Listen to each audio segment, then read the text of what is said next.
લખતર તાલુકામાં ગઈકાલ સાંજથી તે વરસાદ શરૂ થયો હતો અને આખી રાત વરસાદ વરસ્યો છે. હાલમાં જ્યારે આ ન્યૂઝ બનાવવામાં આવી રહ્યા છે ત્યારે પણ વરસાદ ચાલુ છે. ત્યારે લખતર તાલુકાની અંદર સ્ટેન્ડ ટુ રાખવામાં આવેલ તલાટી કમ મંત્રીશ્રીઓ કોઈપણ ગામમાં દેખાતા નહીં હોવાની બૂમરાણ ઉઠવા પામી છે. તેઓએ હેડક્વાર્ટર છોડી દીધું છે. ત્યારે લોકોમાં એવી ચર્ચા ચાલી રહી છે કે તેમને કોની રજા લઈ અને હેડક્વાર્ટર છોડ્યું. ગામની હાલત આ છે.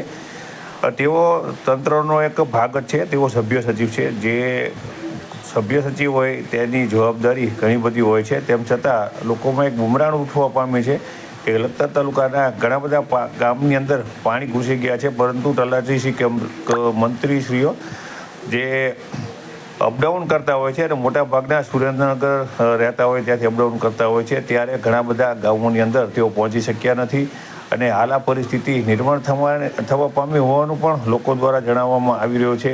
ત્યારે ધર્મણિયા ગામ છે તે બેટમાં ફેરવાયું છે. ગ્રામ પંચાયત ફરતા પાણી ફરી વળ્યા છે સહિત લોકોને પોતાના ઘરથી બહાર નીકળવા અને ઘરે જવા માટે થઈ ઢીચણ સમાના પાણીમાં થઈ અને પસાર થવું પડતું હોવાનું પણ સ્થાનિકો દ્વારા જણાવી અને ત્યાં તાત્કાલિક ધોરણે મદદ આપવા માંગ કરવામાં આવી છે.